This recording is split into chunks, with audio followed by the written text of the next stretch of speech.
ഓം നമ ശിവായ. നമസ്തേ സജ്ജനങ്ങളെ, അനന്തപുരിയിലെ ഉത്സവ കാഴ്ചകളിലേക്ക് സ്വാഗതം. ഹരിപ്രിയ പ്രൊഡക്ഷൻസിൻ്റെ ഭക്തി നിർഭരവും ആചാര അനുഷ്ഠാനങ്ങൾക്കും ക്ഷേത്രോത്സവങ്ങൾക്കും പ്രാധാന്യം നൽകി വീഡിയോ പകർപ്പായി സൂക്ഷിക്കുന്ന ഞങ്ങളുടെ സംരംഭത്തിൽ ഇന്ന് തിരുവിതാംകൂർ ദേവസ്വം ബോർഡിൻ്റെ കീഴിലുള്ള തിരുവനന്തപുരം ശാസ്തമംഗലം ശ്രീ മഹാദേവ ക്ഷേത്രത്തിൽ ധനുമാസ തിരുവാതിര തൃക്കൊടിയേറ്റ് മഹോത്സവം 2023 ഡിസംബർ 27 മുതൽ 2024 ജനുവരി 5-ാം തീയതി വരെ നടക്കുകയുണ്ടായി. അതിൽ 6ാം ഉത്സവ ദിവസം വൈകുന്നേരം നടന്ന ക്ഷേത്രോത്സവ കാഴ്ചകളുടെ പ്രസക്ത ഭാഗങ്ങളെ ഉൾക്കൊള്ളിച്ചുകൊണ്ട് ഹരിപ്രിയ പ്രൊഡക്ഷൻസ് ഈ വീഡിയോ ഭക്തിപുരസരം ഭക്തജനങ്ങൾക്കായി സമർപ്പിച്ചുകൊള്ളുന്നു. അതിപുരാതനവും ചരിത്രപ്രസിദ്ധവുമായ പൂർണ്ണ പ്രദർശനമുള്ള അത്യപൂർവ ശിവക്ഷേത്രമാണിത്. സാധാരണ എല്ലാ ശിവക്ഷേത്രങ്ങളിലും സോമസൂത്രം, അതായത് ഓവ് ലംഘിക്കാതെ സവ്യാവസവ്യമായിട്ടാണ് പ്രദക്ഷിണം നടത്താറുള്ളത്. തന്ത്രശാസ്ത്രത്തിൻ്റെ അടിസ്ഥാന തത്വങ്ങളായ 36 തത്വങ്ങളിൽ പ്രഥമ സ്ഥാനത്തുള്ളത് ശിവത്വം തന്നെയാണ്. പ്രസ്തുത മന്ത്രതന്ത്രാദി ശാസ്ത്രങ്ങളിൽ അഗാധമായ പാണ്ഡിത്യവും അവഗാഹവും ഉണ്ടായിരുന്ന ശ്രീ പത്മനാഭസ്വാമി ക്ഷേത്രത്തിലെ 8.5 യോഗത്തിൽ പ്രഥമ സ്ഥാനം അലങ്കരിച്ചിരുന്ന ഋഷിതുല്യനായ കൂബക്കര നമ്പൂതിരിയാണ് നൂറ്റാണ്ടുകൾക്ക് മുമ്പ് അത്യപൂർവ സവിശേഷതകളോടുകൂടി ഈ പുണ്യഭൂമിയിൽ ശ്രീ മഹാദേവ പ്രതിഷ്ഠ നടത്തിയത്. ക്ഷേത്രത്തിലെ പ്രതിഷ്ഠയുടെ പ്രത്യേകത കൊണ്ടും പ്രതിഷ്ഠാകാലം മുതലുള്ള ആചാര രീതി കൊണ്ടും സോമസൂത്രം മുറിച്ച് മുഴുവൻ പ്രദക്ഷിണം ഈ ക്ഷേത്രത്തിൽ ചെയ്യാവുന്നതാണ്. നിത്യവും 3 ശീവേലിക്കും പൂർണ്ണ പ്രദക്ഷിണമാണ് ഇവിടെ പതിവ്. ശ്രീകോവിലിൻ്റെ ചുറ്റും ഇന്ദ്രാദി ദിക്പാലകന്മാരെയും സപ്തമാതൃക്കൾ ഉൾപ്പെടെ മറ്റ് ദേവന്മാരെയും സങ്കല്പിച്ച് പ്രതിഷ്ഠിച്ച ബലിക്കല്ലുകൾക്ക് പുറത്തു ഭാഗത്തു കൂടി വേണം പ്രദക്ഷിണം ചെയ്യാൻ. ശിവലിംഗത്തിൽ അഭിഷേകം ചെയ്യുന്ന അഷ്ടാഭിഷേക ദ്രവ്യങ്ങൾ ഓവിലൂടെ വടക്കുഭാഗത്ത് നിർഗമിക്കുന്നത് യോഗശാസ്ത്രപ്രകാരം സഹസ്രാര പത്മത്തിൽ നിന്നുള്ള അമൃതരസധാരാ സങ്കല്പമായാലും ശിവൻ്റെ കബർദിനത്തിൽ, അതായത് ചുവന്ന ജട നിന്നുള്ള ഗംഗാപ്രവാഹ സങ്കല്പമായാലും ശിവചൈതന്യമായ ഉണ്ണിഭൂതം ഓവിന് തൊട്ടു താഴെ അത് ആവാഹിക്കുന്നു എന്ന് തലമുറകളായുള്ള വിശ്വാസമാണ്. ഓരോ മഹാക്ഷേത്രത്തിനും ഒരു പ്രത്യേകത ഉണ്ടായിരിക്കും. അത് ആചാര്യൻ്റെ പ്രതിഷ്ഠാ വൈഭവമാണ്. ക്ഷേത്ര ചരിത്രം. ആർഷഭാരതത്തിൻ്റെ അതിപൗരാണിക കാലഘട്ടത്തിൽ തന്നെ സ്വയംഭൂവായി ഈ പ്രദേശത്ത് നിലനിന്നിരുന്ന ശ്രീ മഹാദേവ ചൈതന്യത്തെ ശ്രീ പത്മനാഭസ്വാമി ക്ഷേത്രത്തിലെ 8.5 യോഗത്തിൽ പ്രഥമ ഗണനീയനായിരുന്ന മഹാമഹിമശ്രീ കൂബക്കര നമ്പൂതിരി ശ്രേഷ്ഠൻ താന്ത്രിക വിധിപ്രകാരം കിള്ളിയാറിൻ്റെ കരയിൽ പ്രതിഷ്ഠിച്ചു എന്നാണ് ഐതിഹ്യം. ഋഷിവര്യന്മാരുടെ നിഗമനപ്രകാരം 30 മുക്കോടി ദേവീ ദേവന്മാരുടെ ആവാസ കേന്ദ്രമാണ് ഭൂലോകം. നന്മ തിന്മകളുടെ പ്രതീകങ്ങളായ നിരവധി ഉപാസനാമൂർത്തികളിൽ നന്മയുടെ മൂർത്തിമത് ഭാവമായ ശ്രീ മഹാദേവൻ നാട്ടുകാർക്കെന്നും സർവ്വ ഐശ്വര്യ സമ്പൽ സമൃദ്ധി കനിഞ്ഞു നൽകുന്ന മൂപ്പിലനാണ്. പരമപുരുഷാർത്ഥകമായിട്ടുള്ള ബ്രഹ്മതത്വം പ്രത്യക്ഷമായി വിളങ്ങി നിൽക്കുന്ന ശാസ്തമംഗലം മഹാദേവർ ക്ഷേത്രത്തിന് ഏതാണ്ട് 500-നും 1000-നും ഇടയ്ക്ക് വർഷങ്ങളുടെ പഴക്കമുണ്ടെന്ന് ശ്രീ പത്മനാഭസ്വാമി ക്ഷേത്ര മതിലകം ചരിത്രരേഖകളിൽ നിന്ന് മനസ്സിലാക്കാവുന്നതാണ്. അരൂപിയായി ഈ പ്രദേശത്ത് നിറഞ്ഞു നിന്ന ശിവസാന്നിധ്യത്തെ പിൽക്കാലത്ത് ലിംഗരൂപത്തിൽ ഷടാധാര പ്രതിഷ്ഠ നടത്തി ആരാധിച്ചു വരുന്നു. ശാസ്തമംഗലം ജംഗ്ഷനിൽ നിന്ന് 1/2 കിലോമീറ്റർ വടക്കുമാറി കിള്ളിയാറിൻ്റെ വലതുകരയിലാണ് പ്രശസ്തമായ ശാസ്തമംഗലം മഹാദേവർ ക്ഷേത്രം സ്ഥിതി ചെയ്യുന്നത്. ക്ഷേത്രോത്പത്തിയെക്കുറിച്ച് വെളിച്ചം പകരുന്ന രേഖകളൊന്നും ലഭ്യമല്ലെങ്കിലും സ്ഥലനാമത്തിൻ്റെ പിൻബലമായി മഹാദേവ ഭക്തർ വിശ്വസിക്കുന്ന ഒരു ഐതിഹ്യമുണ്ട്. താഴ്ന്ന ജാതിയിൽപ്പെട്ട ചാത്ത എന്ന സ്ത്രീ കിള്ളിയാറിലെ വെള്ളം നിറച്ച മൺകലവും ഒക്കെ തേറ്റി ഇന്ന് ക്ഷേത്രം സ്ഥിതി ചെയ്യുന്ന ഉയർന്ന പ്രദേശത്തേക്ക് നടന്നു വരുമ്പോൾ കാൽ തട്ടി കൈവശമുള്ള മൺകലം പാറയിൽ വീണ് ഉടഞ്ഞു. മൺകലം ഉടഞ്ഞ നിരാശയോടെ പാറയിലേക്ക് നോക്കിയ ചാത്ത കണ്ടത് പരിഭ്രാന്തി ഉളവാക്കുന്ന കാഴ്ചയാണ്. പാറയിൽ നിന്നും ജലത്തോടൊപ്പം ചോരയും ഒഴുകി വരുന്നു. ഭയവിഹ്വലയായ ചാത്ത സ്വയം മറന്ന് അലറി വിളിച്ചുകൊണ്ട് ഓടി മറയുകയും വാർത്ത നാട് മുഴുവൻ പരക്കുകയും ചെയ്തു. മന്ത്രതന്ത്രാദികളിൽ നിപുണനും ജ്യോതിഷ പണ്ഡിതനും ത്രികാലജ്ഞാനിയുമായിരുന്ന കൂബക്കര മഠാധിപതി ചാത്തയുടെ കയ്യിലെ മൺകല പതനവും രക്തദർശനവും ഒക്കെ ഒരു നിമിത്തമാണെന്ന് ഗ്രഹിക്കുകയും താമസം വിന മൺകലം വീണ് ചിതറിയ പാറയിലെ ശിവമഹാദേവ ചൈതന്യം നിലനിർത്തുവാൻ അവിടെ ക്ഷേത്രം നിർമ്മിച്ച് ശിവലിംഗ പ്രതിഷ്ഠ നടത്തുകയും ചെയ്തു. ഇന്ന് ചാത്ത മൺകലത്തിൽ വെള്ളം നിറച്ച നദീതീരവും അതിന് പടിഞ്ഞാറ് ഭാഗത്തുള്ള നന്ദാവനവും ദേവള്ളിയും വളരെ പ്രാമുഖ്യമുള്ള ദേവസ്ഥാനമാണ്. ദേവചൈതന്യത്തിൻ്റെ ഉത്ഭവസ്ഥാനം കൂടിയാണ് ഇപ്പോൾ തിരു ആറാട്ട് നടക്കുന്ന ക്ഷേത്രക്കടവും നന്ദാവനവും. ചാത്തയുടെ കയ്യിൽ നിന്നും വീണുടഞ്ഞ മൺകലത്തിനു പ്രാധാന്യം കൽപ്പിച്ച മഠാധിപതി സ്ഥലനാമം ചാത്തമൺകലം എന്ന് ഉരുവിടുകയും കാലക്രമേണ ചാത്തമംഗലം എന്നും കാലാന്തരേണ പരിഷ്കരിച്ച് ശാസ്തമംഗലം എന്നാവുകയും ചെയ്തു എന്നാണ് വിശ്വാസം. തിരുവിതാംകൂർ രാജകുടുംബവുമായി അഭേദ്യമായ ബന്ധം ശാസ്തമംഗലം മഹാദേവ ക്ഷേത്രത്തിനുണ്ടായിരുന്നു. തിരുവിതാംകൂർ രാജ്യസഭയിലെ മതകാര്യങ്ങൾക്ക് രൂപീകൃതമായ 8 യോഗത്തിലെ പ്രമുഖരായിരുന്നു ഈ ക്ഷേത്ര സ്ഥാപകരായ കൂവക്കരമഠം എന്ന തന്ത്രി ബ്രാഹ്മണ കുടുംബം.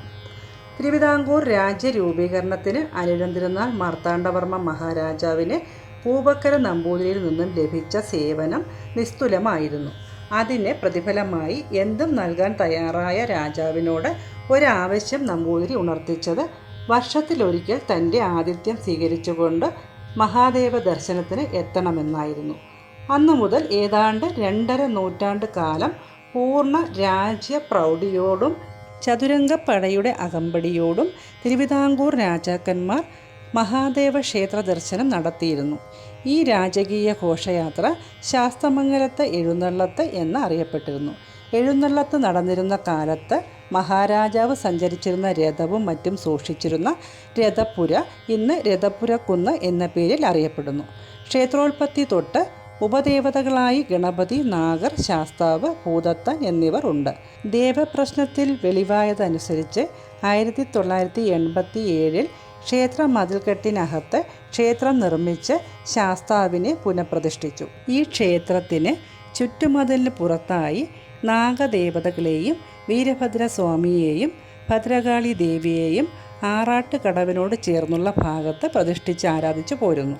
ഈ വീഡിയോ കാണുകയും മറ്റുള്ളവർക്ക് ഷെയർ ചെയ്യുകയും ചെയ്ത് ശാസ്തമംഗലം ശ്രീ മഹാദേവ ക്ഷേത്രത്തിൻ്റെ കീർത്തിയും യശസ്സും മറ്റു ദേശങ്ങളിൽ എത്തിക്കുന്നത് വഴി ഭഗവാന്റെ അനുഗ്രഹ കൃപാ കടാക്ഷത്തിന് പാത്രീഭൂതരാകട്ടെ എന്ന പ്രാർത്ഥനയോടുകൂടി ഹരിപ്രിയ പ്രൊഡക്ഷൻസിന് വേണ്ടി ഞാൻ ഹരിപ്രിയ രാജ്കുമാർ. നന്ദി, നമസ്കാരം. ലോകാ സമസ്ത സുഖിനോ ഭവന്തു.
गणेश